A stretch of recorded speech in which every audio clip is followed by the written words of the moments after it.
ಇಷ್ಟು ದಿನ ಏನು ಲ್ಯಾಪ್ಸಸ್ ನಾವು ನೋಡಿದ್ವಿ, ಇದು ಮುಂದುವರೆದ ಭಾಗವಾಗಿ ಎಲ್ಲ 252 ಶಿವ್ ಮಿಷಿನ್ಸ್ ಸೀಲ್ ಆಗಿಲ್ಲ. 252 ಸೀಲ್ ಆಗಿಲ್ಲ. ಕಾನೂನಿದೆ. ಎಲೆಕ್ಷನ್ ಆದಮೇಲೆ ರೀಸೀಲ್ ಮಾಡಬೇಕು ಅಂತ ಕಾನೂನಿದೆ. ಸೀಲ್ ಆಗಿಲ್ಲ. ಅದು ಯಾವಾಗ ನಾವು ಬಂದು ಇಲ್ಲಿ ಸೀಲ್ ಮಾಡಿದ್ದು ಯಾವಾಗ 1 ವರ್ಷ ಆದಮೇಲೆ. ಅನ್ನೋ ತನಕ ಏನಾಗಿತ್ತು ನಮಗೂ ಗೊತ್ತಿಲ್ಲ, ಯಾರಿಗೂ ಗೊತ್ತಿಲ್ಲ ಅಲ್ವಾ?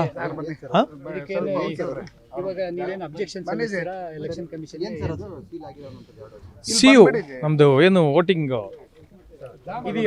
ಇವಿಎಂ ಅಲ್ಲ, ಸಿಯು ನಮ್ಮ ನಮ್ಮದು ವೋಟ್ಸ್ ಇರುತ್ತಲ್ವಾ ಮೆಷಿನು, ಯಾರ್ಯಾರಿಗೆ ಎಷ್ಟೆಷ್ಟು ಅನ್ನೋ ಮೆಷಿನ್ಸು 252 ಕೂಡ ಸೀಲೇ ಆಗಿಲ್ಲ.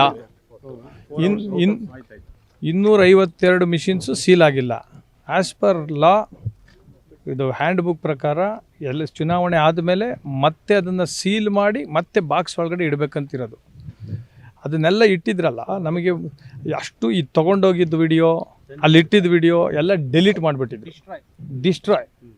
ಸೊ ನಾವು 1 ವರ್ಷ ಆದಮೇಲೆ ಬಂದಿರೋದು. 1 ವರ್ಷ ಆದಮೇಲೆ ಓಪನ್ ಮಾಡಿದ್ದೆ ಯಾವಾಗ ವಿಡಿಯೋ ಕ್ಲಿಪ್ಪಿಂಗ್ಸ್ಗೆ. ಅನ್ನೋ ತನಕ ನಮ್ಮ ಕಂಟ್ರೋಲ್ ಇಲ್ಲ.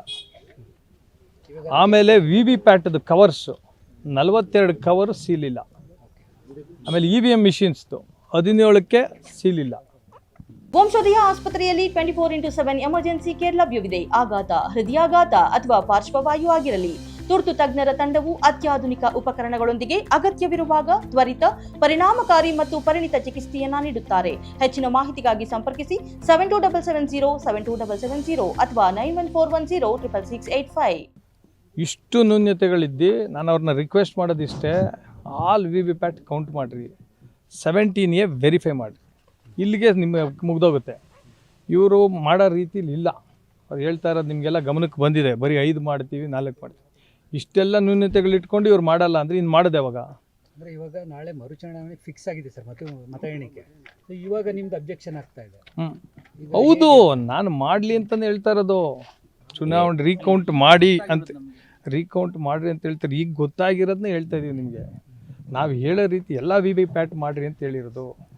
ಅದಕ್ಕೆ ಅವರು ಬರೀ 5 ಅಂದ್ಕೊಂಡಿದ್ದಾರೆ. ಇನ್ನು ಇವಾಗ ಕೋರ್ಟ್ ಆದೇಶದ ಪ್ರಕಾರ EVM ಮಿಷಿನ್ ಕೌಂಟ್ ಮಾಡಬೇಕಾ ಅಥವಾ ಇದನ್ನ? ನಮ್ಮ ಪ್ರೇಯರ್ಲಿ ಇದ್ದಿದ್ದು ಆಲ್ VVPATಸ್. ಹ್ಯಾಂಡ್ ಬುಕ್ಕಲ್ಲೂ ಇದೆ 5 ರ್ಯಾಂಡಮ್ಮು, ಇಫ್ ನೆಸಸರಿ ಆಲ್. ಇನ್ನೆಂಥ ನೆಸೆಸಿಟಿ ಬೇಕು? ಇಡೀ ದೇಶ ಎಲ್ಲ ನೋಡ್ತಾ ಇದೆ. One of a kind. ಮೊದಲನೇ ಸಲ ಇಡೀ ದೇಶದಲ್ಲಿ EVM ಕೌಂಟ್ ಆಗ್ತಾ ಇರೋದು. VVPAT ಏನು ಅಂತಂದು ಯಾರಿಗೂ ಗೊತ್ತಿಲ್ಲ. ಅದು ಕೌಂಟ್ ಆಗಲಿ. ಆಮೇಲೆ ಅದಕ್ಕೆ ಪುಷ್ಟಿ ಕೊಡೋ ಥರ ಸಾಕಷ್ಟು ಲ್ಯಾಪ್ಸಸ್ ಇದೆ ಇವ್ರು ಮಾಡಿರೋ ತಪ್ಪುಗಳು. ಇನ್ನೇನಕ್ಕೆ ಬೇಕು? ಅದನ್ನು ಮುಚ್ತಾರೆ ಅಂದರೆ ಇದರಲ್ಲಿ ಏನೋ ಅಡಗಿದೆ ಅಂತ ಅಷ್ಟೇ. ಬರೀ EVM ತೋರಿಸಿ ಕಳ್ಸೋಕ್ಕಲ್ಲ ನಾವು ಬಂದಿರೋದಿಲ್ಲ. ಈಗ ಸುಪ್ರೀಂ ಕೋರ್ಟ್ ಹೇಳಿರೋದು ನೀವು ಮರು ಮತ ಎಣಿಕೆ ಕೇಳಿದ್ದೀರಾ, ಅದರಂತಾನೆ ಈಗ EVM ಮತ ಎಣಿಕೆ ನಾಳೆ ಮಾಡ್ತಾರೆ ಹೇಳ್ತಾ ಇರೋದು. ಹೊಸದಾಗಿ ನೀವು ಇಲ್ಲ, ಮೊದಲಿಂದನೂ ಇದೆ. ಕೊಟ್ಟಿದ್ದೀನಿ, ಅರ್ಜಿ ಕೊಟ್ಟು 1 ವಾರ 10 ದಿನ ಪರ್ಟಿಕ್ಯುಲರ್ ಹೇಳಿಲ್ಲಲ್ಲ ಸರ್. VVPAT ಹಿಂಗೆ ಮಾಡಿ ಅಲ್ಲಿ ಎತ್ಕೊ ಬಂದು ಅಲ್ಲಿ ಇಳಿಸಿ ಅಂತ ಹೇಳಲ್ಲ. ನಮ್ಮ ಪ್ರೇಯರ್ ಇತ್ತಲ್ಲ, ನಮ್ಮ ಪ್ರೇಯರ್ ಏನಿತ್ತಲ್ಲ ಅದಕ್ಕೆ ಒಪ್ಕೊಂಡೇ ರೀಕೌಂಟ್ ಮಾಡಿರೋದು. ನಾವೆಲ್ಲ ಏನೇನಾಗಿದೆ ಆಲ್ VVPATs ಕೌಂಟ್ ಮಾಡಬೇಕು, ಇಲ್ಲಿ ವೀಡಿಯೋಸ್ ಡಿಲೀಟ್ ಆಗಿರೋದು, 17C ಫಾರಮ್ ಮಿಸ್ಸಿಂಗ್ ಇರೋದು ಎಲ್ಲ ಹೇಳಿದ ಮೇಲೆ ರೀಕೌಂಟ್ ಮಾಡಿ ಅಂತ ಹೇಳಿರೋದು. ರೀಕೌಂಟ್ ಅಗ್ರೀವ್ಡ್ ಪರ್ಸನ್ ನನಗೆ ಕೇಳಬೇಕು ಅವರು ಏನೇನು ನಿಮ್ಮ ಸಮಸ್ಯೆ ಇತ್ತು ಅಂತ. ಇವ್ರಿಗೆ ಕೇಳೋ ಥರ ಇಲ್ಲ. ಸುಮ್ಮನೆ ಮಾಡಿ ಒಟ್ಬಿಡೋಣ ಅವ್ರಿಗೆ 2 ಅವರ್ಗೆ ಯಾವತ್ತು ಮಾಡ್ದಂಗೆ ಮಾಡ್ತಾರೆ. ಹೋಗ್ಬಿಟ್ಟಿದೆ. ಈಗ ನಿಮ್ಮ ನಿಲುವು ಏನಾಗಿರುತ್ತೆ ಸರ್? ಕ್ರಾಸ್ ಚೆಕ್ ಆಗಬೇಕು. ಈಗ ನಿಮ್ಗೆ ಹೇಳ್ತೀನಿ, ಓಟು ಒಂದೊಂದು ಊರಲ್ಲಿ ಜಾಸ್ತಿ ಆಗಿರುತ್ತೆ, ಒಬ್ಬರ ವ್ಯಕ್ತಿಗೆ ಜಾಸ್ತಿ ಓಟ್ ಬಿದ್ದಿರುತ್ತೆ. 350 ಓಟ್ ಆಗಿರುತ್ತೆ, ಸೈನು 350 ಇರುತ್ತೆ, ಓಟು 380 ಆಗಿರುತ್ತೆ ಮಿಷಿನಲ್ಲಿ. ಅದು ಯಾವ್ದ್ರಲ್ಲಿ ಗೊತ್ತಾಗುತ್ತೆ? 17A signature register, voter signature ರಿಜಿಸ್ಟ್ರಲ್ಲಿ ಗೊತ್ತಾಗೋದು. ಅದನ್ನು ವೆರಿಫೈ ಮಾಡಿರಿ ಅಂದರೆ ವೆರಿಫೈ ಮಾಡ್ತಾ ಇಲ್ಲ. ಸಿಂಪಲ್ ಅಲ್ವಾ? ಇದು ಕಾಸು ಖರ್ಚಾಗುತ್ತಾ? ಅವಾಗೂ ಆಗಿರಲ್ಲ, ಎಲ್ಲ ಹೇಳಿದ್ದೀವಿ. ಅವಾಗ ಸೀಲ್ ಆಗಿರೋದು ಏನು ನಾವು ಇಲ್ಲಿ ಒಳಗಡೆ ಇದ್ದಿದ್ದು ಹೇಳ್ತಾ ಇರೋದು ನೀವು. ಆಗ ಬರೀ ವೀಡಿಯೋಸಿಗೆ ತೆಗೆದಿದ್ದು. ಈ ಸೀಲ್ ಆಗಿ ಬಾಕ್ಸಲ್ಲಿ ಒಳಗಡೆ ಇದ್ದಿದ್ದು ನಮಗೆ ತೋರಿಸಿರಲಿಲ್ಲ. ಆಮೇಲೆ ಈ ಬ್ಯಾಲೆಟ್ ಪೇಪರ್ಸ್ ಬಾಕ್ಸು ಓಪನ್ ಆಗಿದೆ. ಬ್ಯಾಲೆಟ್ ಪೇಪರ್ ಬಾಕ್ಸು ಪೂರ್ತಿ ಓಪನ್ ಆಗಿದೆ, ಸೀಲೇ ಆಗಿಲ್ಲ. ಪೋಸ್ಟಲ್ ಬ್ಯಾಲೆಟ್ಸು ಅದೇ ಮುಖ್ಯ ಇರೋದು. ಏನಾರ ತೆಗ್ದೋದು ಪದ್ದೋದು ಮಾಡೋಕ್ಕಾಗೋದು ಅಲ್ಲೇ ಇರೋದು. ಅದು ಓಪನ್ ಆಗಿತ್ತು. ಅದು 1 ವರ್ಷದ ಮೊದಲಿಂದ. ನೀನು ಬಂದಾಗ ಆಮೇಲೆ ನೀವು ಓಪನ್ ಆಗಿತ್ತು, ಅದಕ್ಕೆ ಮೊದಲು 1 ವರ್ಷನೂ ಓಪನ್ ಆಗಿತ್ತು. ನಾವು ಬಂದೇ ಇರಲಿಲ್ಲ. ಸೊ ಇದೆಲ್ಲ ತಪ್ಪುಗಳಿದೇನೋ ಎಲ್ಲ ಮಾಡಿದ್ದಾರೆ ಅಂತಲ್ಲ, ಇಷ್ಟೆಲ್ಲ ಇರೋದಕ್ಕೆ we we pat must and should ಎಲ್ಲ ಕೌಂಟ್ ಮಾಡಿ ಅಂತ ಹೇಳ್ತಾ ಇದ್ದೀವಿ. ಮಾಡಲೇಬೇಕು ಎಲ್ಲ ಒಂದು ಕಡೆ ಹಾಕ್ಬಿಟ್ಟಿದ್ದಾರೆ. ರಿಜೆಕ್ಟೆಡ್ ಏನು ಮಾಡಿದ್ದಾರೆ ಅವತ್ತಿನ ಪರಿಸ್ಥಿತಿಲಿ ನಮ್ಮನ್ನೆಲ್ಲ ಪೊಲೀಸ್ ಓಡಿಸಿ ನಮ್ಮನ್ನು ಕರ್ಕೊಂಡೋಗಿ ಸೀಲ್ ಮಾಡಿಸ್ಬೇಕಾಗಿತ್ತು ವಾಪಸ್ಸು. ಅಲ್ಲಿ ಬುಕ್ಕಲ್ಲಿದೆ ಏಜೆಂಟ್ಸ್ ಆರ್ ಕ್ಯಾಂಡಿಡೇಟ್ಸ್ ಯಾರ ಬಂದು ಸೈನ್ ಮಾಡ್ಬೇಕು ಸೀಲ್ ಮಾಡಬೇಕಾದ್ರೆ ಅಂತ. ಅವತ್ತು ಪರಿಸ್ಥಿತಿ ಹೆಂಗಿತ್ತು ನೀವೇ ನೋಡಿದ್ರಲ್ಲ.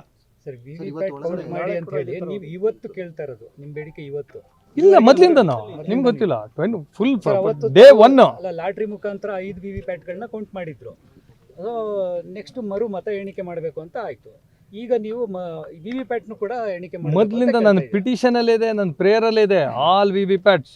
ಬುಕ್ಕಲ್ಲೂ ಇದೆ, if necessary all VVPATs. ಕಳ್ಕೊಳ್ಳೋದೇನಿದೆ ಇನ್ನು 5 ಅವರ್ ಸಮಯ. ಅಲ್ಲ ಸರ್, ಅದು ಕೌಂಟಿಂಗ್ ಆದ್ಮೇಲೆ ನಿಮಗೆ ಮತ್ತೆ ಅನುಮಾನ ಬಂದ್ರೆ ಅವಾಗ ನೀವು ಇದಕ್ಕೆ ವಿವಿಪ್ಯಾಟ್ಗೆ ಹೋಗ್ಬೇಕು. ಅದಕ್ಕೆ ಮೊದಲೇ ಹೇಳಿದೀವಿ. ಅಲ್ಲ, ಅದು ಅನುಮಾನ ಬಂದ್ರೆ ಅನುಮಾನ ಇಲ್ಲ, ಇಲ್ಲೆಲ್ಲ ನೋಡಿದ್ರೆ ಅನುಮಾನದ ಕೂಪನೇ ಇದೆಯಲ್ಲ ಇಲ್ಲಿ. ನಾಳೆ ಪ್ರಕ್ರಿಯೆಯಲ್ಲಿ ನೀವು ನಾಳೆ ಅನುಮಾನ ಬಂದ್ರೆ ಅವಾಗ ನೀವು ನಾಳೆ ಇನ್ನ ಮಿಷಿನ್ಗಳೇನಾಗುತ್ತೆ ಅದು ನೋಡ್ಬೇಕು. ಸರ್ ಮಿಷನ್ IMEI ನಂಬರ್ಗಳನ್ನ ಟ್ಯಾಲಿ ಮಾಡ್ಕೊಳ್ಳೋಕೆ ಅಪ್ಲಿಕೇಶನ್ ಹಾಕಿದ್ರೆ ಇಲ್ಲ ಇಲ್ಲ ಸರ್ ಈಗ ನಾಳೆ ಏನು ಸರ್ ಹಾಗಾದ್ರೆ? ಈಗ ನಾಳೆ ಏನು ಇವಿ ಮತಯಂತ್ರ ಒಪ್ಪೋದಿಲ್ವಾ ಹಾಗಾದ್ರೆ ನೀವು? ನಾವು ಒಪ್ಪೋದಿಲ್ಲ, ಕೊಟ್ಟಿದ್ದೀವಿ. ಒಪ್ಪೋದು ಬಿಡೋದು ಕೋರ್ಟಿಗೆ ತಿಳಿಸ್ಬೇಕಲ್ವಾ?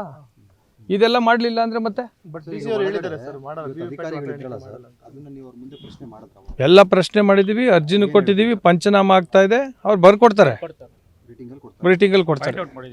ಎಲ್ಲ ಪ್ರತಿಯೊಂದು ಪಾಯಿಂಟ್ ಔಟ್ ಮಾಡಿ ಪ್ರತಿಯೊಂದು ವಿಡಿಯೋ ರೆಕಾರ್ಡ್ ಆಗಿದೆ. ಈಗ ಅಲ್ಲಿ ಮಾಲೂರು ಖಜಾನೆಯಲ್ಲಿ ಸರ್ CCTV ಇರಲಿಲ್ಲ, ಮತ್ತೆ ಲಾಕ್ ಆಗಿರಲಿಲ್ಲ ಅನ್ನೋದಿತ್ತು. ಇಲ್ಲಿ ಒಳಗಡೆ ಯಾವ ಥರ ಇದೆ ಸರ್? ಇಲ್ಲಿ CCTV ಇತ್ತು, ರೆಕಾರ್ಡಿಂಗು 2 ವರ್ಷ ತಗೋಬೇಕಲ್ಲ, ಇದೆಯೋ ಇಲ್ವೋ 2 ವರ್ಷದ ಕಂಡಿಡಿಯೋನಾರು. ನಾನು ಎಲ್ಲ ತಪ್ಪು ಮಾಡಿಬಿಟ್ಟಿದ್ದಾರೆ ಅಂತ ಅಲ್ಲ, ಬಟ್ ಇಷ್ಟೆಲ್ಲ ಆಗಿರೋದಕ್ಕೆ ಒಂದು ಸೊಲ್ಯೂಷನ್ನು ನಾವೇನು ಅಗ್ರಿವುಡ್ ಪಾರ್ಟಿದ್ದೀನಿ, ನಾನೇನು ರಿಕ್ವೆಸ್ಟ್ ಮಾಡ್ತಾ ಇದ್ದೀನಿ, ಎಲ್ಲ ಕ್ಯಾಂಡಿಡೇಟ್ಸು ಅಷ್ಟೇ ರಿಕ್ವೆಸ್ಟ್ ಮಾಡ್ತಾ ಇದ್ದಾರೆ, ವಿವಿಪ್ಯಾಟ್ ಕೌಂಟ್ ಮಾಡಿ 17A ವೆರಿಫೈ ಮಾಡಿ ಅಂತ. ಒಂದು ವೇಳೆ ವಿವಿಪ್ಯಾಟ್ ಕೌಂಟ್ ಬೇರೆ ಮಾಡಲಿಲ್ಲ ಬೇರೆ ಅಂದ್ರೆ ಅಭ್ಯರ್ಥಿಗಳೆಲ್ಲ ಇದ್ದಾರೆ ಕೋರ್ಟ್ ಗಮನಕ್ಕೆ ತರ್ತೀವಲ್ಲ, ಅಷ್ಟೇ. ಕೋರ್ಟ್ ಗಮನಕ್ಕೆ ತರಲೇಬೇಕಲ್ಲ, ಹೊಡೆದಾಡೋಕ್ಕಾಗತ್ತಾ? ಕಿರ್ಚಾಡೋಕ್ಕಾಗಲ್ಲ, ಕೋರ್ಟ್ ಗಮನಕ್ಕೆ ತರ್ತೀವಿ. ಇವ್ರು ಮಾಡಲಿಲ್ಲ ರೀ-ಎಲೆಕ್ಷನ್ ಹೋಗುತ್ತೆ ಅಷ್ಟೇ ಸರ್. ಈಗ ನಿಮ್ಮ ಜೊತೆ ಇನ್ನೂ ಬೇರೆ ಬೇರೆ ಅಭ್ಯರ್ಥಿ ಅಲ್ವಾ? ಅವರು ಇದನ್ನ ಅವರು ಅಬ್ಸರ್ವ್ ಮಾಡುತ್ತಾ ಅಥವಾ ಅವರು ಏನಾದ್ರು ಎಲ್ಲರೂ ಅಬ್ಸರ್ವ್ ಮಾಡಿದ್ದಾರೆ, ಸಾಕಷ್ಟು ಜನ ಬಂದಿದ್ರು, ಎಲ್ಲರದು ಒಂದೇ ಅಭಿಪ್ರಾಯ, ಬೇರೆ ಅಭ್ಯರ್ಥಿಗಳದ್ದು ಅದೇ ಎಲ್ಲರೂ ಅಭಿಪ್ರಾಯ.